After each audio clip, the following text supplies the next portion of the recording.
If you've ever entered a commercial beer competition and been left wondering, what do these scores even mean? Or worse still, what does this judge feedback even mean? Then you need to hear this. Today, I'm breaking down real judge feedback from a commercial beer competition with one of the members of the Rockstar Brewer Academy, Dean from Suzie's Brewing. This is one of the most honest and eye-opening videos I think that I've ever recorded, and it's really going to give you an insight into how commercial beer competition judging works. I'm going to break down what influences your scores the most, and I'm going to give you the hint. It's not always your beer recipe. So if you finally want to crack the code on how to enter and win at commercial beer competitions, hit that like and subscribe button, stick around and watch this.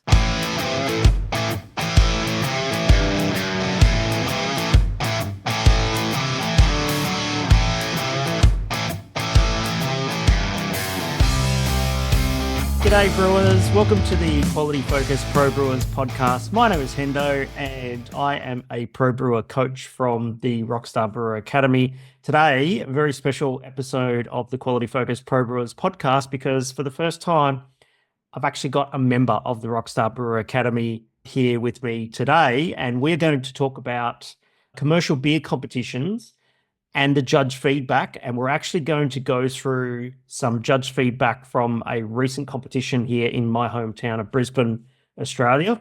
And we're going to decipher some feedback and we're going to feed that back into some actual beer improvements and that sort of thing. So I just want to say, g'day, Dean. How you going, mate? Good, mate. Yourself? I'm going very good. Hey, why don't you tell us a little bit about your brewery, the name of your brewery, where you're from, how long you've been running, and a little bit about your system. Beauty. So we're Suzie Brewing. We're about 2.5 hours west of Brisbane on the way to Stanthorpe. Only brewery in town, so we're a bit of a destination brewery. And we're coming up on our third year of operation. So it's been a bit of a slog getting this far, but onwards and upwards. Awesome, mate. And so how long have you been in the Rockstar Brewer Academy now? It would be just shy of 12 months. Yeah, just shy of 12 months. Yeah, it's awesome. I spoke about this time last year. Yeah, about this time last year. Yeah, awesome. And so what was your original motivation for joining the Rockstar Brewer Academy? We would make these absolutely phenomenal beers. Like last year, we won silver at the Royal Queensland Beer Awards for one beer. And I was absolutely petrified at making it again because just the consistency there, like our beers were not consistent. And just trying to figure out the processes of how to get the beers from being down here and then up here, then back to here, to just hitting that level plane, heading upwards. Yeah, gotcha. Mate, it's really good to have you on the show today. One of the things that we do at the Rockstar Brewer Academy is we're very heavily focused on getting judge feedback from commercial beer competitions. Now, there are a lot of beer competitions all over the world that members of the Rockstar Brewer Academy participate in. The reason why we have such a strong focus on entering commercial beer competitions is that it is basically the best way to get objective feedback as to the standard of your beer and how your beer is tracking from a quality and consistency perspective, because it's a challenge. If Dean, you're operating a brewery and that sort of thing, traditionally, where have you gotten feedback about the standard of your beers in the past? Literally the punters, and yeah, it's not the punters. It's my own feedback and going off what I know, what I taste. And that's literally it. But you give your beers, give it to your parents, give it to your family, but there's nothing actually constructive in it. Yeah, 100%. It's basically when you're getting feedback as a professional brewer, you want to know how your beers are tracking over time, and traditionally getting feedback from the end consumer, although it's very accessible and very timely, almost all consumers don't have a beer sensory background. And so basically what you get from a consumer is a subjective feedback, which is basically either I like the beer or I don't like the beer. And that doesn't give you much with regards to feedback from a production and process perspective. Yeah. The other place that you may have gotten feedback from before would be fellow industry peers or fellow brewers in the industry. Have you done that before, and how's that worked out? Yes. So we've got a couple of good friends in Brisbane and surrounding areas. Sometimes you would find it would be quite harsh and almost personal. At other times it'd be very constructive, very helpful. but it was hard then to apply it. We're such a small system. We're a 200-liter system. Scaling the processes down from a 6-hect, 8-hect system down to us isn't always viable. So it's hard getting the constraints down to it, but it's always getting anything off a professional brewer is always helpful. And you just have to tweak it to what works for you. Have you found, like, when you're talking to other industry peers about objective feedback about your beer, that you feel like that they hold back, that they don't want to give you the bad news? 50% of the time. Sometimes they're blunt as hell, and I'll tell you it's shit. Yeah. And then other times, yeah, you can feel, especially like the guys you get along with, guys and girls you get along with really well, they don't want to hurt your feelings. And sometimes your feelings need to be hurt because it's not a personal attack. They're trying to get you to make your beers better or what they perceive as better as well. Yeah. And so you have to take that on board. Yeah, absolutely. So there are some pros from getting feedback from another professional brewer in the industry in that you'll get some more technical kind of advice and that sort of thing. But from your perspective, your challenge is that sometimes people either hold back and don't give you all of the bad news and the stuff that you need to know and want to know, or they give it to you too hard and it becomes personal and that sort of thing. Which kind of leads to the third way that a brewer can get feedback, which is entering commercial beer competitions. A lot of brewers choose not to enter commercial beer competitions because they'll cite lots of reasons like, oh, it's expensive. Oh, I don't brew a beer to a certain style, and lots of other reasons, that sort of thing. But I think, honestly, a lot of brewers don't enter commercial beer competitions because they're scared of getting the feedback a lot of times. Not all the time, but a lot of times, that sort of thing. Yep. You said that you'd entered the Royal Queensland Beer Awards last year. Was that your first time entering a commercial beer competition? Second year. So this is a new event. Yeah, awesome. And did you have any, like, before you entered your first commercial beer competition, what was your perception of beer competitions? Did you have any sort of sense of trepidation, or you were like, oh, let's just give this a go and see what happens? What was going through your mind the first time? That was pretty much it. The first year, I had no idea about brewery competitions. It was a big sort of step into the unknown for us. And it was pretty much just enter what we think is our best beer. So I think we entered 4 beers our first year, and they're all the biggest sellers. And yeah, so the feedback was not great. It was good feedback. There was like picking up things like oxidization, diacetyl, things at that point in time where I had no grasp of the consistency and the testing on seeing if it was in there. And it really opened my eyes to not doing enough. Need to really refine the process. Yeah. Yeah. And did that help after the first time you entered the competition? The first time was a bit of a shock because we were the brewery itself was very young. And the first 12 months of the brewery is the hardest, where you've got no money. Not that we've got money now, but you week to week is what you're living on. And to find out your beers are nowhere near the level that you perceived them at. Yeah, it was a real shock to the system. And it did help. It really, while it knocked me down to start with. And it's like, okay, well, these people wouldn't be in these positions to give the feedback if the feedback isn't accurate. So take the emotional aspect out of it and see what you can do with that feedback to try and prove them wrong next year. Exactly. So we had a couple of beers at the Royal Queensland Beer Awards ceremony last Thursday, which was really good to see. And so basically, I might just quickly run through how this competition works. So the Royal Queensland Beer Awards, like a lot of competitions in Australia, commercial beer competitions worldwide, they are a way for you to get objective feedback about your beer. Okay, so basically the judges are usually either brewers or sensory experts or industry experts and that sort of thing, and do have experience with regards to beer sensory. And when the competition takes place, the judges don't see the beer label, the brand. They don't know what brewery it's come from and that sort of thing, because there is a separation between the stewarding area and the judging area. So basically, if you can picture a big wall going through the middle of the judging area, on one side of the wall is the stewarding area, where the stewards they will pull samples out of a refrigerated container or cold room, and then they will pour the samples into glasses, which will then have their exhibit number on it. which is an obfuscated number. And then they'll get brought around the wall into the judging area. And then there are, at this competition, I think there are about 10 panels, each containing at least 5 judges. And on that panel of judges, you'll have one table captain or panel chair. In this competition, we had an assistant panel chair. You'll have a couple of judges, and then you'll have an associate judge. In this particular competition, I'm one of the chief judges, and we try to lift judge skills over time and make sure that judges get good feedback. But it's a little bit outside of the scope of this conversation.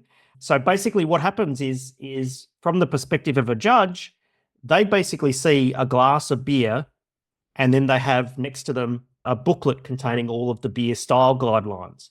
So you've probably heard of the BJCP or Beer Judge Certification Program style guidelines before. Commercial beer competitions generally are not judged under those style guidelines.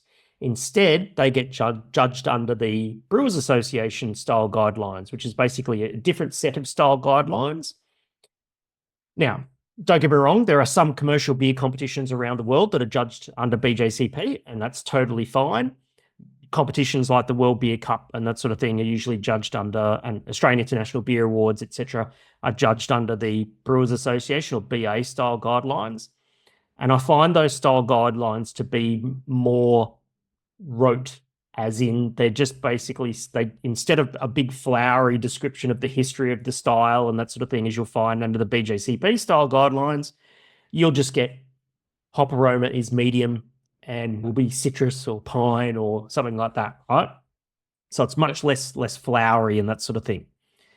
In many of the competitions in Australia, the scoring system and the way in which medals are awarded is very much more like a wine competition. So in a lot of competitions in Australia, beers are given a score out of 20. And the breakdown of those scores is 3 points are awarded for aroma, 3 points for appearance, 5 points for aroma, 6 points for flavor and body, 3 points for technical ability, and 3 points for adherence to style. Okay. And the interesting thing in a lot of the competitions with this particular competition and also the Australian International Beer Awards competition is that gold medal, silver medal, and bronze medal doesn't mean first, second, and third. Okay. In the World Beer Cup, it is, but in this particular competition, if you get a certain number of points, then you will get a bronze, silver, or gold. So in this particular competition, from 14 to 15.5 points is a bronze medal, 15.5 to 17 is a silver medal, and 17 and above is a gold medal.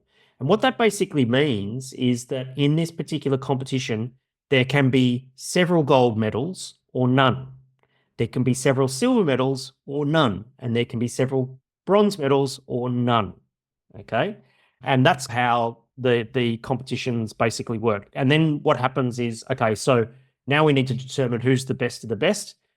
All of the gold medal winning beers go through to a trophy round, and the styles are broken up into pale ale, IPA, lager, European style beer, hybrid beer, all that sort of stuff. And a lot of styles are grouped together, and then they pick the best of the best from that, and that becomes the trophy winning beer. Okay, that's essentially first place. All right.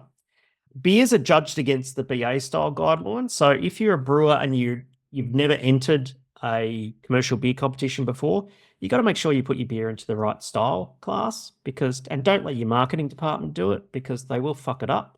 You're the brewer. You might not think that you brew beer to a style, but I guarantee you do. And there is a BA style guideline for the beer that you brew. Okay. Don't poo-poo it.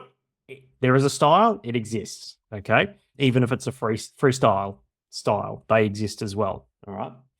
So when the competition is over, each brewer gets sent a PDF of their score and that sort of thing. And what I'm going to do is I'm going to share my screen. And so if you're listening on the podcast, I'm going to do my best to describe what's on the screen here.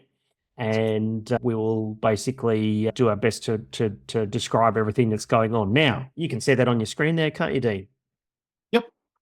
Beautiful. Okay, so what I've got here is this chart that's in front of me is like a bar chart that shows from 0 to 10. And it basically describes where your beer sits in its score compared to the median and within the range. So you'll see here that there is a gray area here, and that is the range from bottom to top score. Okay. Then you can see the red bar going through the middle, and that is your score. And then you've got the blue bar going through the gray area, and that sets out the median score, which means where the most, it's another way to do average and that sort of thing. Okay. And you can see if I scroll down here, you can see appearance, aroma, flavor and body, technical quality and style. And we can see bar charts for each of those things. All right. For this particular beer, we can see this is your brewed ginger beer here, Fool's Gold. We can see that it scored 3 for appearance, 3.5 for aroma, 4 for flavor and body, 2 for technical quality, and 2.5 for style for a total of 15.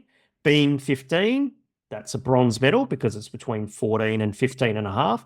And then you'll see that there are some words from the judges that notes out their observations and how well the beer adheres to style. Now, I'm looking at the ginger beer here. I'm going to put the ginger beer outside of the scope of this and just stick to, because to the first time in this competition, ginger beer was included. And we'll talk about that on a live coaching call because I actually wrote the style guideline. But let's stick to the beers. Is that okay, Dean? Yep. Okay. So the first thing that I do when I'm looking at judging feedback PDF is I'll quickly scan over and see what medals were awarded for the beers. And I can see you got no medal for the Chilli Right Australian Pale Ale. You got a gold medal, 18 out of 20 for your Chilli beer, El Nino. Well done. Well done. You got Warwick Bitter, which is your contemporary American style light lager, which got a 16. That's a silver. Well done. And you got Warwick Hazy Pale, which was entered in the session beer reduced alcohol beer. What was the base style for that? The base style was it was a session, yes, the Juicy Hazy. Juicy Hazy Pale, yeah? Yep. Awesome. Is that like 3.5% alcohol or something like that, yeah? Yes. Yep. Okay, silver medal, 15.5. Well done. And then we've got our New World Lager, Kakarot. Have I pronounced that right? That's it. Yep. Kakarot, yep. And that got a 13.5 no medal. Okay. All right. So there's quite a very different colors of medals that you got here, mate. So the next thing that I do after I've gone and done a quick scan of the score is I'm going to read out the comments that come back from the judges.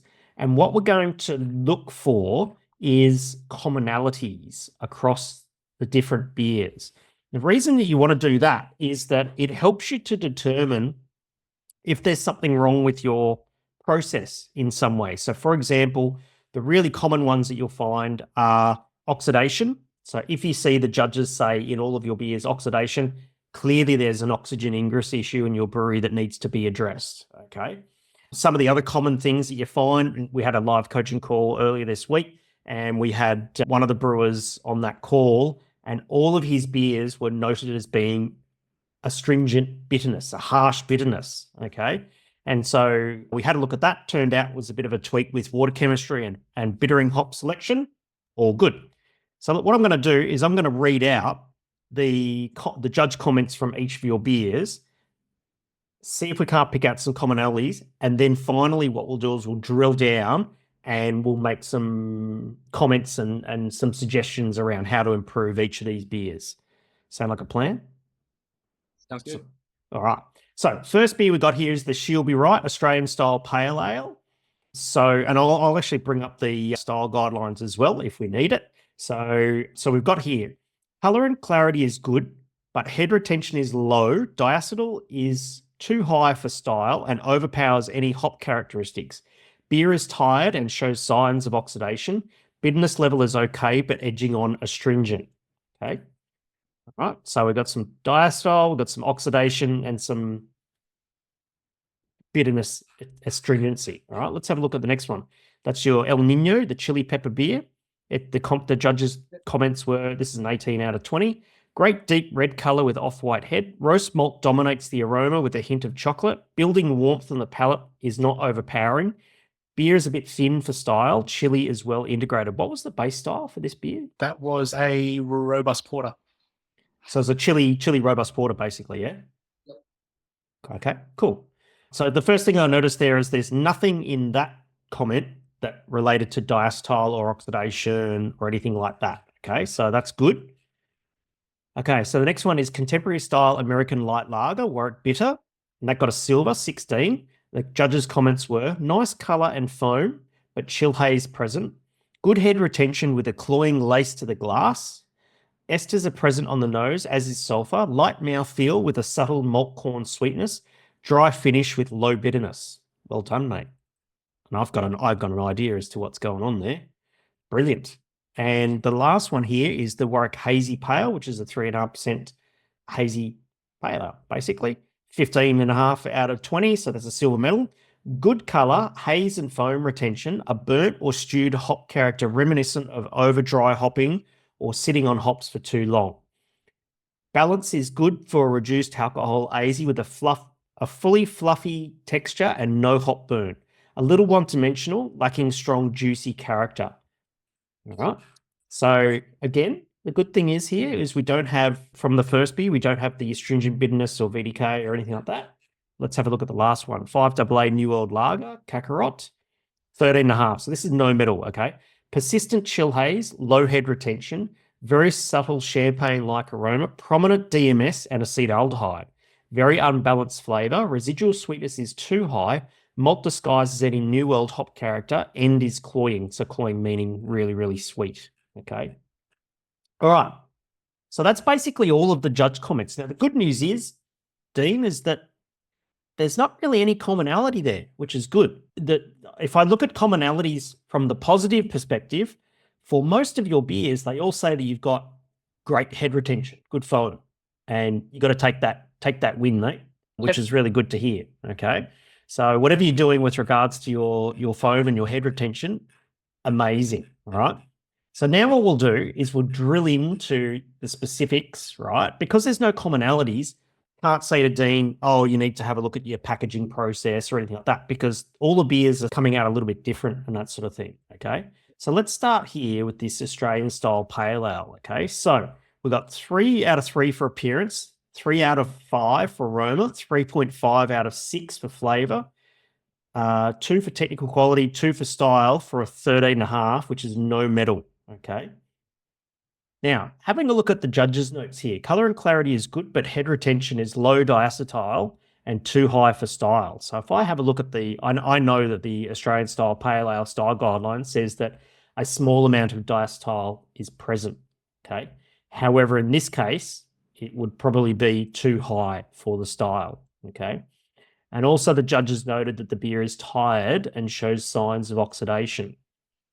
Bitterness level is okay, but edging on astringent, right? What do you think's going on here, mate? I've put this one down to the canning. Yep. So we canned this 2 days before the judging. Yep. I can understand the astringency and the bitterness. It's probably a touch high for the style. It does cloy on the sides of your tongue a little bit.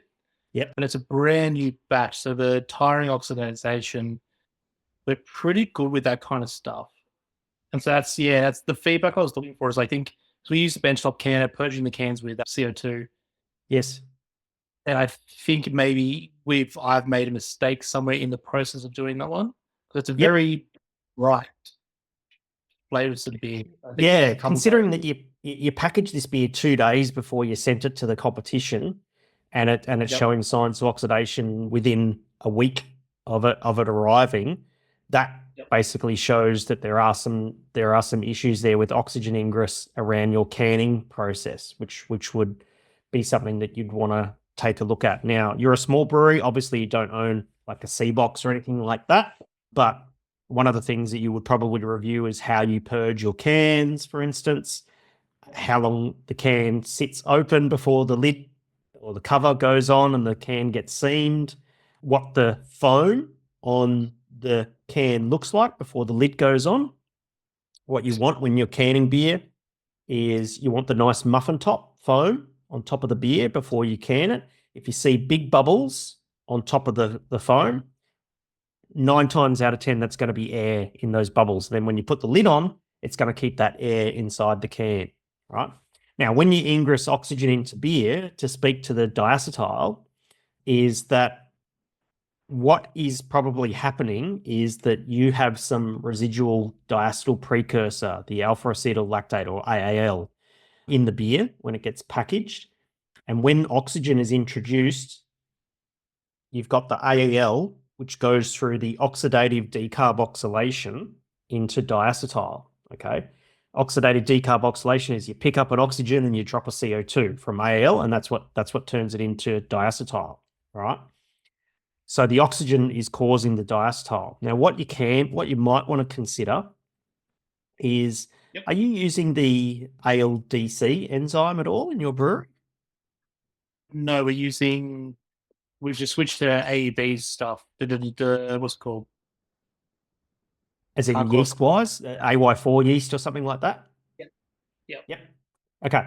So I would consider, as a bit of an insurance policy on your beer, is start using the ALDC enzyme. That's alpha acetyl lactate decarboxylase. What it does is it grabs the AAL and without it turning into diacetyl, it will turn it into a chemical compound called acetoin, which we can't really smell or taste. We have a much higher threshold for it. All right. It's not going to fix your diacetyl problem, but it's going to, or your packaging issues or anything like that, but it's just going to be an insurance policy on that, I reckon. Pretty well it for that beer is just watch your canning process and consider putting in the ALDC. You notice what I'm saying here is there's nothing wrong with your recipe. Yeah. All right.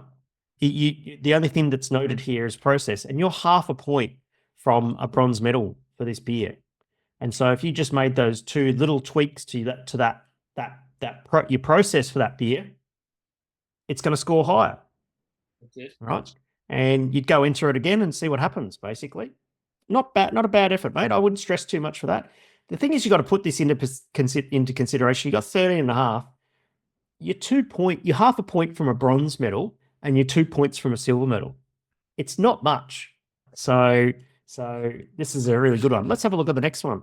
Chilli beer. This is good because this won a gold medal. So we got 3 out of 3 for appearance, 4.5 out of 5 for aroma, 5 out of 6 for flavor and body, 3 out of 3 for technical quality, and 2.5 out of 3 for style, for a total score of 18 out of 20. Nice work, mate. Yeah. Just looking at the judges' notes there, and they're saying that the color is great, the foam is great, roast malt dominates the aroma with a hint of chocolate. This is because it's a robust porter. So you've referred to the base style, right? So you're ticking the stylistic things there. Only got docked half a point, probably because of the roast malt dominating. Beer is a bit thin for style. That's probably where you lost a couple of points with flavor and body. 1 point. You lost 1 point with flavor and body. Chili is well integrated because you're in chili pepper beer, and the judges are going to be looking at how the chili pepper integrates with the rest of the beer as a robust porter. 18 out of 20, mate. I wouldn't change a thing. There's nothing to change there. Make more is the is the solution to that. All right, this is okay. Let's have a look at the next one here. Warwick Bitter, contemporary American style light lager, silver medal, 16 out of 20. Okay, judges' notes: nice color and foam, but chill haze present. Good head retention with a cloying lace to the glass. Esters are present on the nose, as is sulfur. Light mouthfeel, the subtle malt corn sweetness. Dry finish with low bitterness. Now, let me bring up the BA style guidelines here. So what I'm going to do is, if I drag onto my screen here, the BA style guidelines, and let's find contemporary style American light lager. That's the one there. Yeah, there we go. So what I've got on the screen here now is the style guideline, right? And this is the thing, right? Is that you might not think that you brew to style, but you do, okay? And I think I've got a fix for this, mate. Yeah. So let's have a look here. So just before we dive into it, tell us a little bit about the beer and what are the ingredients in it, molten hops and yeast and that sort of thing. So it's a 90% Pilsner base, 10% dextrose. Mm-hmm. Just Magnum in the bittering in the boil. Yep. Then a Tetra hop once we hit terminal and crashing. Yep. Then it's 3470 yeast from there. So Yep. Pretty solid. It sounds like a beer to me. That's what it's meant to be. That's what it's meant to be. Yeah. This is the beer that you did with Beer Quality Bootcamp when you first joined us, wasn't it? Correct. Yeah. Well done getting a silver medal for it. Let's have a look at this style guideline here for American style light lager. Okay, so we've got color, very light to medium amber. The word light refers to light body and reduced calories rather than the color. Okay. Clarity, chill haze should not be present. You'll note that the judges picked up some chill haze. Perceived malt aroma and flavor, very low but present. Perceived hop aroma and flavor, very low to low. Perceived bitterness, very low to low. Fermentation characteristics. Fruity esters are usually absent but may be present at low levels. Diacetyl, acetaldehyde, and DMS should not be present. These beers are characterized by extremely high degree of attenuation. Final gravity is often less than 1 SG or 0 Plato. Body is low to medium low, often with a dry mouthfeel. Additional notes. Corn, rice, or other grain or sugar adjuncts are often used, but all malt formulations are also made. These beers are high in carbonation. Hop attributes, although subtle, are more evident in traditional American style light lager. Calories should not exceed 125 per 12-ounce serving. Low-carb beer should have a maximum carbohydrate level of 3 grams per 12 ounce, 355 mil. Then it talks about the OG range being 1024 to 1040. Final gravity is 0.992 to 1.1008 or minus 2.1 Plato to 2.1 Plato. ABV is 3.5 to 4.4%. Bitterness is 4 to 15, so very low bitterness. And color should be 1.5 to 12 SRM or 3 to 24 EBC. Okay. Now, let's come back to the judges' notes here. All right. So you've ticked the box with the color and the foam because they mentioned it twice, right? So that's good. I reckon that's that Tetra hop that's doing that thing there. They're saying that the esters are on the nose, and if we look at the style guideline, it says that fruity esters are usually absent but may be present at low levels. So I reckon you're within the range there, so I wouldn't stress about that. You got light mouthfeel, the subtle malt corn sweetness, dry finish with a low bitterness, okay? So this is one of the things that bugs me. The judges haven't given you any information as to what you could do to lift the score of this beer, but I have an idea. I think you've entered this into the wrong style class. That's what I think is going on here. Yep. Mainly because if we take a look at your brewery, right, you don't have any filtration or a centrifuge or anything like that, do you? No. All right. So the thing is that the key thing is you actually got a 3 out of 3 for appearance, which is strange because they said chill haze was present, but you had it, which is a little odd, right? And that sometimes happens, right? Yep. What was your reason for entering that beer into this class? It was what I sat there with the manual and I had basically got heavily drunk, just drinking the beers and trying to find which ones fit the description. That's not a good idea, but it's what matched what I was reading to what I was tasting and feeling and smelling at the time. Yes. Yep. Yes. Yeah. It's an interesting one because what's the ABV of this beer? 3.5. 3.5. Okay. So knowing the style guidelines the way that I know them, because the beer is not filtered, here's a tip for you for the next competition for this beer. All right, if I go back up to the top of the style guidelines here, and I'm going to go to lager styles, right? I would suggest that you would enter this as a Kellerbier. Where are you, Kellerbier? Where are you, Kellerbier? Sometimes it's called a Zwickelbier. Here is the style guidelines for this particular competition. You can see how the style classes are broken up into pale ale, amber dark ale, porter stout, hybrid beer.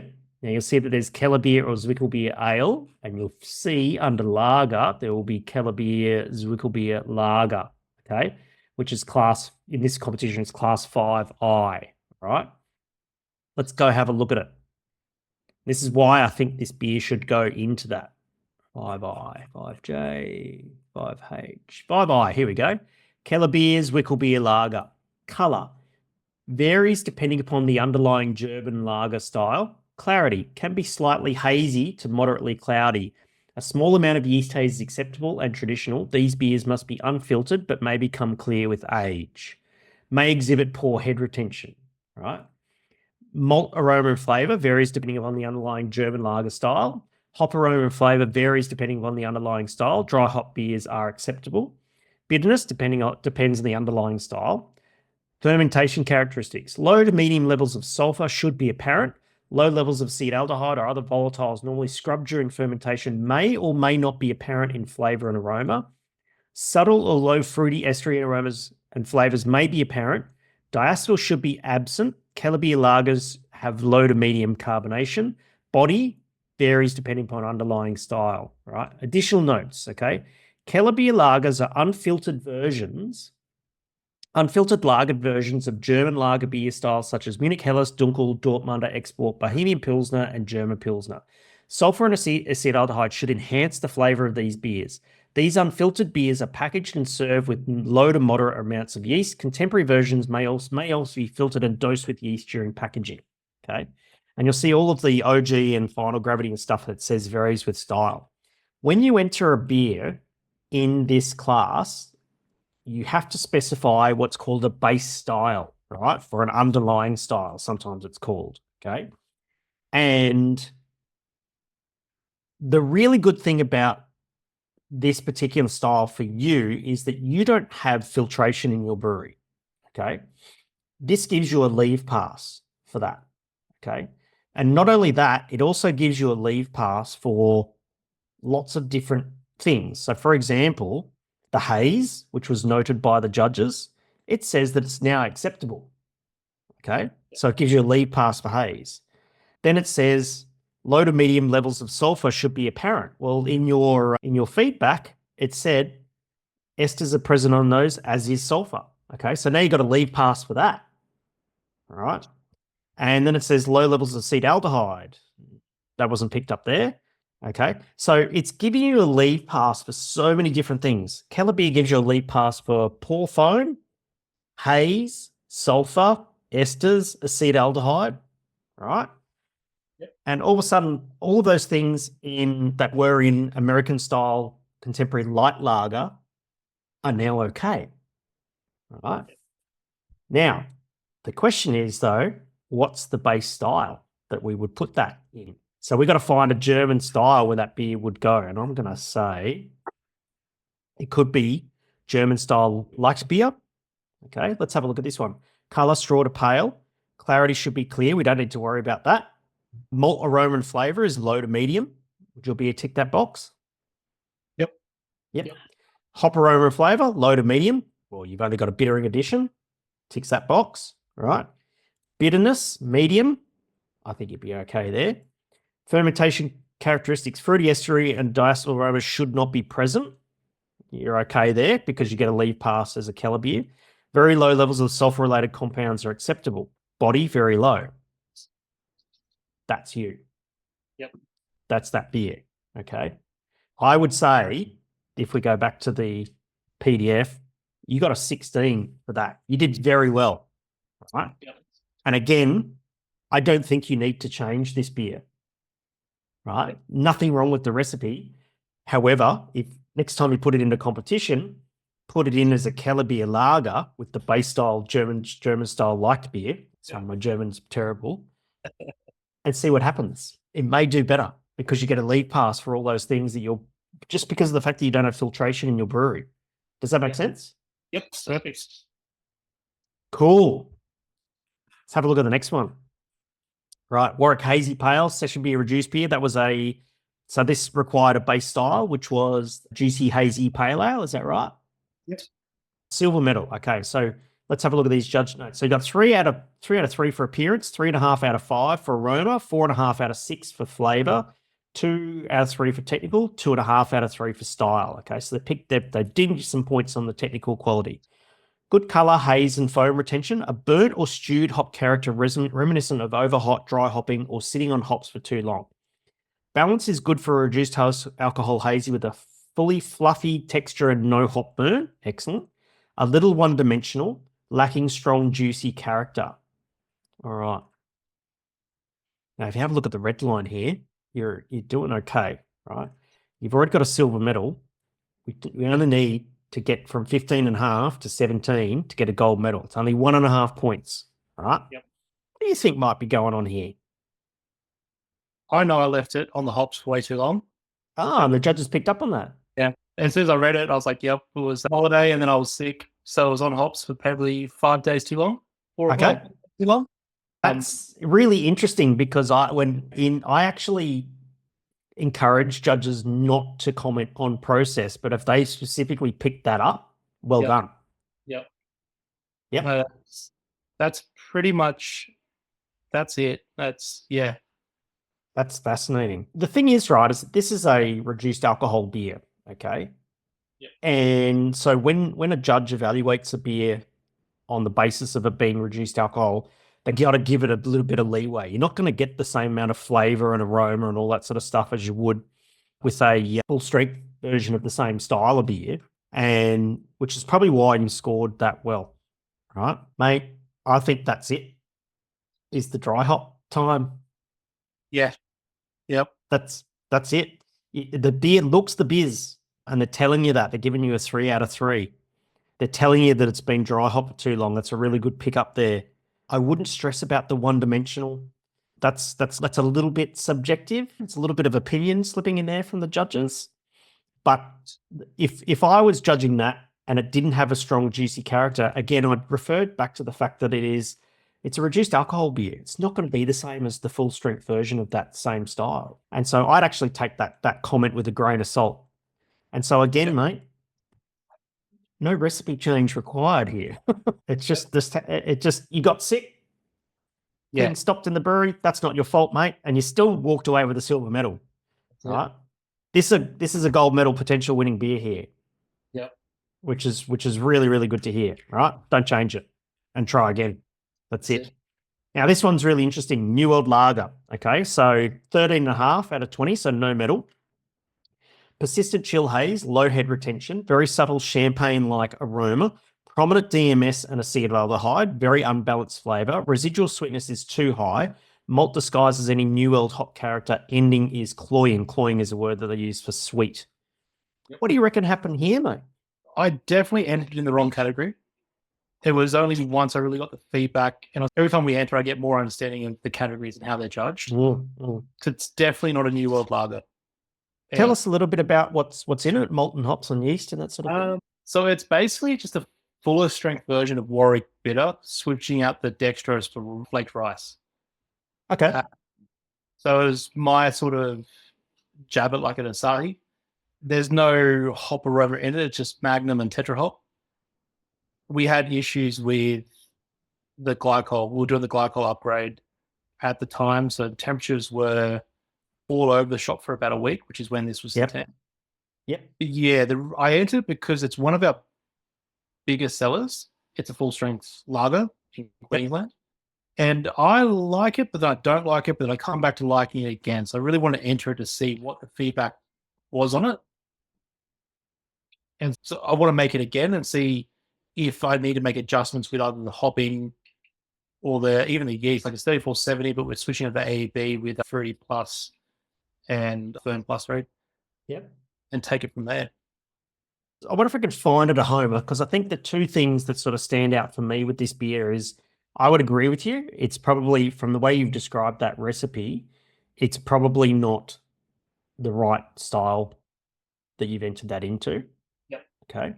And then there's a couple of things in here that suggest fermentation faults, right? So the champagne-like aroma and acetaldehyde is one.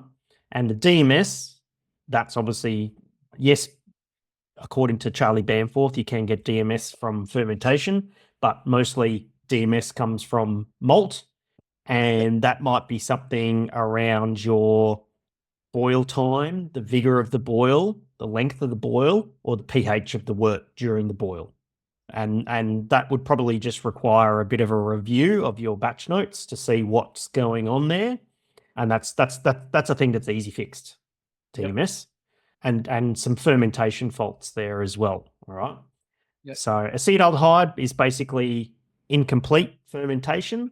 So acetaldehyde is one of the chemical compounds that's produced on the ethanol metabolic pathway towards the end. And if it doesn't produce acetaldehyde, doesn't complete into ethanol, and therefore you get that green apple in the beer. Fun fact, when we drink ethanol, the first thing that our body does is it turns it back into acetaldehyde, and that's what gives you a hangover. So there you go. So let's find a home for this. Let's find a style home for this. I'm going to say, let's go back up the top here. Lager, lager, lager. Where are you? Here we go. What about international style Pilsner? So international style Pilsner is like your premium Euro lagers. Okay. They're not, it doesn't necessarily mean lots of hop flavor, but good firm bitterness, full strength alcohol, right? That's where you want to go. 5S, let's have a look here. 5. Here we go, international style Pilsner. All right, let's see if we tick the box here. Color, straw to gold. We tick in the box there? Yep. Clarity, appearance should be clear. Chill haze should not be present. How was the clarity of that beer? They didn't. The judges didn't note it. It's clear, crystal clear. Yeah, good. Okay. Residual malt aroma and flavor. Residual malt aroma and flavor may be present at low to medium levels. What do you reckon? Yep. Yep. Hop aroma and flavor, low to medium. That's it. It's low to medium. Bitterness, low to medium. Yep. Let's see how we're ticking all these boxes here. Oh, this is interesting. Fermentation characteristics. Very low levels of DMS aroma and flavor are acceptable. There you go. Fruity esters, acetaldehyde, and diacetyl aromas and flavors should not be present. Okay, so you would have got dinged for the acetaldehyde, but we've acknowledged what caused that and how to fix that in the future. But apart from that, good. All right. Body, low to medium. How do you reckon we go on there? Yeah? Low body. Yep. These beers are often brewed with rice, corn, wheat, or other grains. Didn't you say this had rice? Like rice, yep. Look at this. Sugar adjuncts may be added during the wort production process. What's the ABV of this beer again? It's 5. 5. So you're right in smack bang in the middle of the zone. Yep. That's the style, mate. Easy. Hindsight. 2020 hindsight. That's that beer, mate. Right. So I'm not sure what to think about the champagne-like aroma. I'm pretty sure that if you've got acetaldehyde and you've got this champagne kind of thing, there might have been some fermentation fault happening here. But had you put this into international style Pilsner, you would have got a leave pass for the DMS, or they may have indicated that it might have been high for style at that in worst case scenario. Sweetness is fine, all that sort of stuff. How you feeling about that, mate? Yeah, good. It's minorly frustrating that we could have had more awards if it was had it gone to different styles. But again, the feedback's constructive and it's a learning lesson for next year. It definitely, mate. And you notice that, I don't think once we commented on your recipe or your formulation. Yep. Isn't that a beautiful thing? It was basically the improvements that for your beer purely revolve around process, whether it's packaging or fermentation or something like that, or alternatively, putting the beer into the right pigeonhole. That's right? it. And the beers don't need to change. You're already doing a great job, mate. You should be really proud of yourself with that result. And there's, I think if looking at your result from that competition overall, you've got some really quick wins on the board that are going to be really easy for you to implement. Yep. That's it. Yeah. So the most important question, right, is we've bought some time for Australian International Beer Awards. Have you entered the Australian International Beer Awards before? No. Okay, so they come up that's in Melbourne, and that judging is coming up in early May. I'll actually be heading down this year to judge at that competition, and because of the cyclone we just had, we actually just got an extension to enter. So you've never entered the Australian International Beer Awards before, and one of the trophies that they have available is a trophy called the Gary Shepherd Trophy, and the Gary Shepherd Trophy is awarded to Best New Exhibitor. Right. Yep. And you only get one shot at it for your first time and that sort of thing, right? You have to enter at least 2 beers, although I'd suggest that you enter 4. One of the beers must win a gold medal, and then they do points-based system on the number of gold medals, gold, silver, and bronze medals that you win, that they work out who gets that trophy. I would have a think about it to see whether that's something you feel like you want to give a nudge to, because the good thing is that with the timing of that competition, you have the time to be able to rebrew between now and then. You don't need to make that decision right now because we're on a bloody podcast, but it's certainly something to think about. Or at the very least, you've got enough there to make incremental improvements for the Royal Queensland Beer Awards next year. That's it. And that's and at the end of the day, I think that's what this is about, is entering competitions is not about entering to win. You've won already because you got good, meaningful feedback about your beer, and us having this conversation and unpicking that feedback, you've got some really easy wins to go and make your beer better. How are you feeling about that, mate? Yeah, it's good. It's confidence building. And that's the biggest thing I walked away with when we got the gold, 2 silvers, and bronze was I know I make good beer. I like to think I make good beer, but now it's recognized. Like, we've got a gold medal, we've got 2 silvers and a bronze. I was out at your brewery the other week. I know you make good beer. I've tried it personally. So, mate, you're doing well. You're absolutely doing well. That's how we decipher judge feedback at the Rockstar Brewer Academy. If that's something that you're interested in learning more about, if you want to kick some butt in your next commercial beer competition and you don't know how, come and have a chat to me. Book in a calibration call if you head to rockstarbrewer.com/calibration. We have members of our community that have World Beer Cup medals under their belt, and the World Beer Cup is coming up very shortly with CBC in Indianapolis. And we have some members of the Rockstar Brewer Academy who have entered, and we'll tell you all about it. And in this particular competition as well, because you were there last week, Dean, is that we had 2 members of the Rockstar Brewer Academy win trophies in this competition. So we had Dwayne, who won the trophy for Champion Stout, and then we had Reese, who won the trophy for the Best New Brewer trophy, and he got a string of gold medals as well. So this is what we do at the Rockstar Brewer Academy. It's a lot of fun. This is how we improve. We take objective look at our beer. Dean, thanks heaps for joining us today, mate. I really appreciate your time. Beauty. Legend. Awesome. Thanks very much for joining us, guys. We'll catch you in the next episode. Cheers.